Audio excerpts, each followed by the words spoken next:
Erasmus to the Protestant Reformation was undoubtedly his publication of the 1516 Greek Latin New Testament. Now, I don't know if that was the 1516 or the 1522. I believe he had a second edition, maybe even a third. But either way, they were primarily the same. You know, you had Greek on the left and the Latin on the right. Well, Dave, what's all those little things around that? Just that decor, just decor. They would decorate the Bibles with Angels and then that one looked like a goat or something up there in the one corner. Yeah, that was Erasmus. I don't I thought, that was funny. That on around here. Yeah, I don't know, they would decorate the Bibles with different types of decor when they would print them. Yeah. Some of the ones from the older versions, they would have kings, pictures of kings, and I don't really know what the meaning of those was, if anything, but. I mean, All the pages weren't like that though, were they? Huh? like angels. All the and then pages weren't like No, that. I would imagine. a goat, sort of.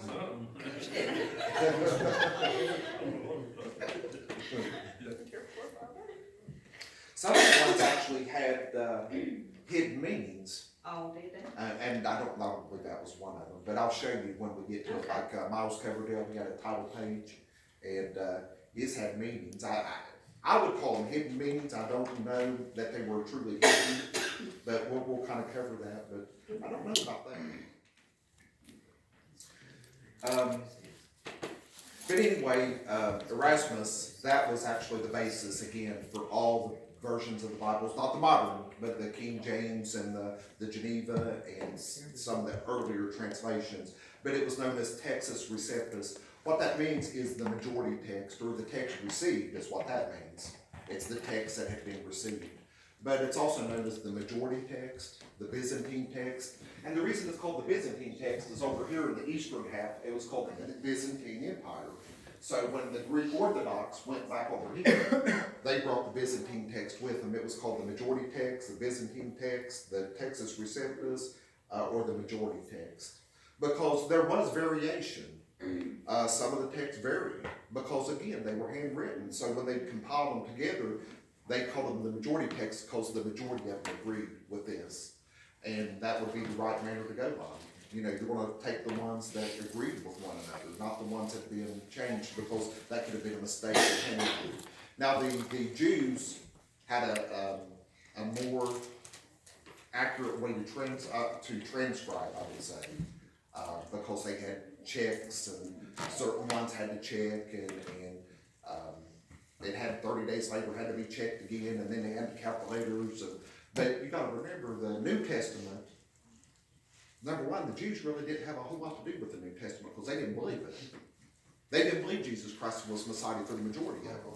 So they still hung on to the Hebrew and kind of that. So the Christians that was under severe persecution of the Roman Empire, they were just trying to pass the scriptures along. And remember Diocletian, when he came in, he said that he was going to stop out Christianity. He was going to destroy the preachers, destroy the word. He was going to get rid of that nonsense out of his kingdom for all. And what began to happen is they began to rip the scriptures apart and say, hey, you take John, you take Revelation, and you take this, and they spread it out so that if any one man was caught, then of course the whole gospel wasn't lost. Amen. It said the most significant contribution of Erasmus to the Protestant Reformation was undoubtedly his publication of the 1516 Greek New Testament. It was this book that was used as the primary source for Martin Luther to translate the New Testament into German for the first time in 1522.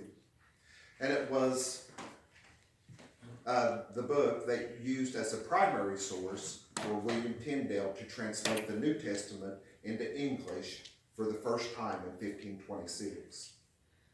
And what it means there is translate it for the first time from the original Greek. Because we know that, John Wycliffe translated it from the Vulgate into English. So it wasn't the first English version, but it was, however, the first English version translated from the original Greek. And so that was William Tyndale. And of course, we'll talk more about him.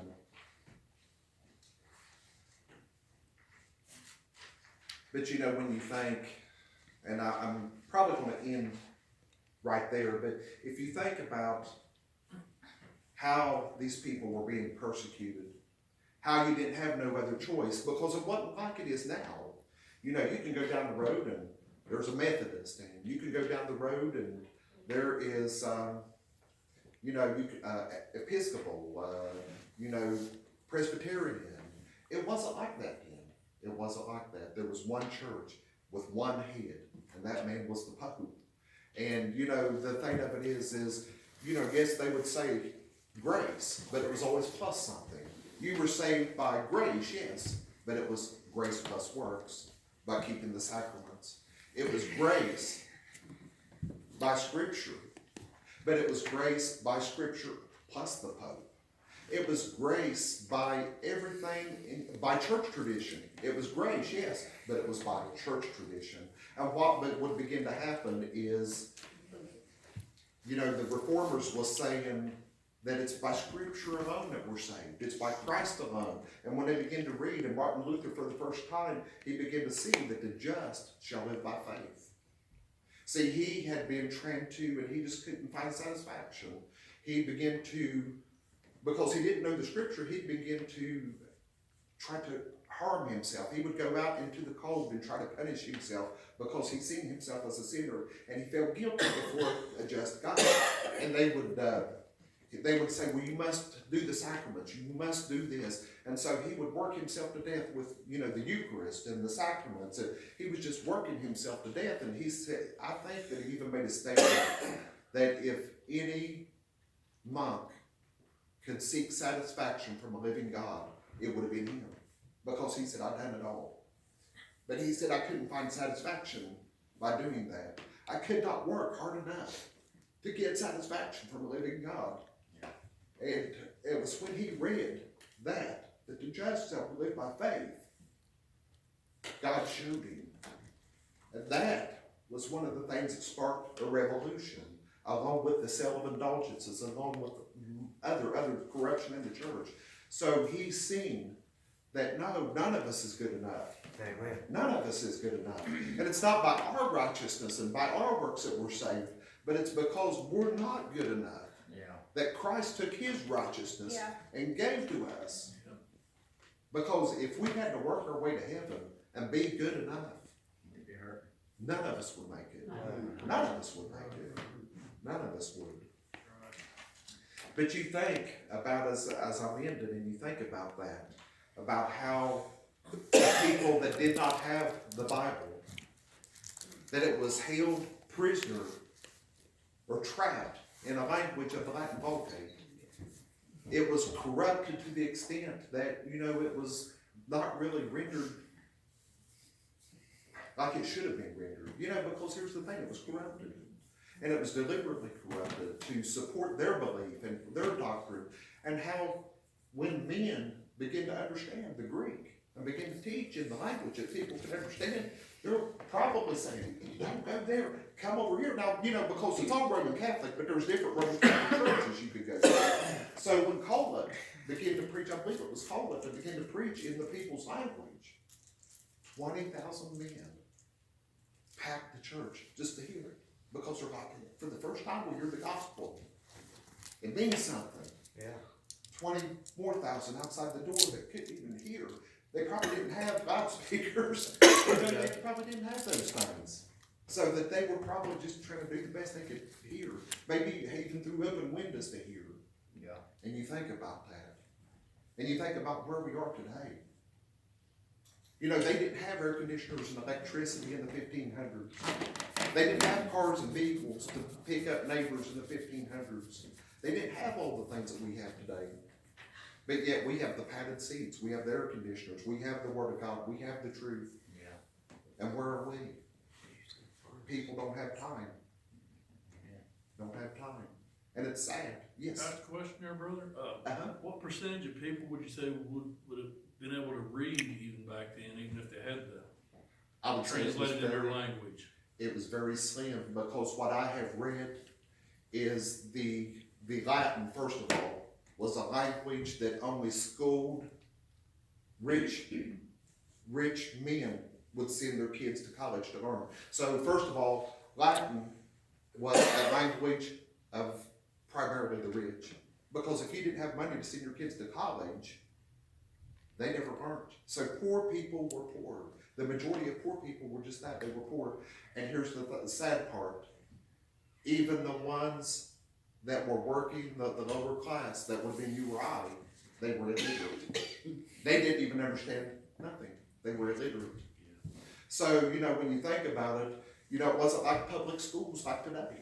It wasn't like public schools. So when you think about it, even the ones, that's why the church was able to take a hold of the poor people and preach to them what they wanted them to know. It's because, number one, the majority of what was taught to them was in Latin. Now, if you were rich, you understood Latin. If you were poor and you attended, it didn't mean much to you. But then, when it come to profit, they made sure you knew. Because here, I got an indulgence to sell you, and it's to bring your people out of purgatory and for a small sum. And they even had sayings for that, believe it or not.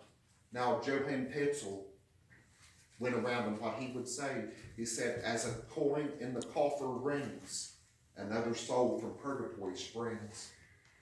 And they would carry a coffer, and the poor people would come and give every dime they had, just so that their belief, what they were told, was that maybe an aunt or an uncle that was suffering in purgatory would be released to go to heaven. And so, you know, and they could even feed your family.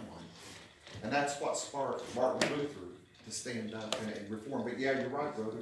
The thing of it is even being poor, most people were illiterate because they didn't have public schools like we do today. And So it depended on preaching. so they depended on the preaching, and they depended on the interpretation of the church to teach them. And so that's why that they were taken advantage of, really. They were really taken advantage of. But when you really understand the things that were going on, it's really sad, though. It was really sad, and it just kind of makes you appreciate the Word of God that much more. And you know, we live in a very blessed day and age because, you know, I've heard of preachers, and I won't mention names, but very excellent preachers that could not read or write, they were illiterate. But yet today, they went to the library and they could get cassette tapes at that time, and they could listen to the gospel, and, you know, the gospel, you know, could learn that way. Learn the gospel through cassette tapes and things. So, you know, we're very blessed in the day that we live in. Amen. Very blessed. But we'll end there and we'll pick up. The next one should be even more interesting as we get into Martin Luther, because Martin Luther was one of the primary ones.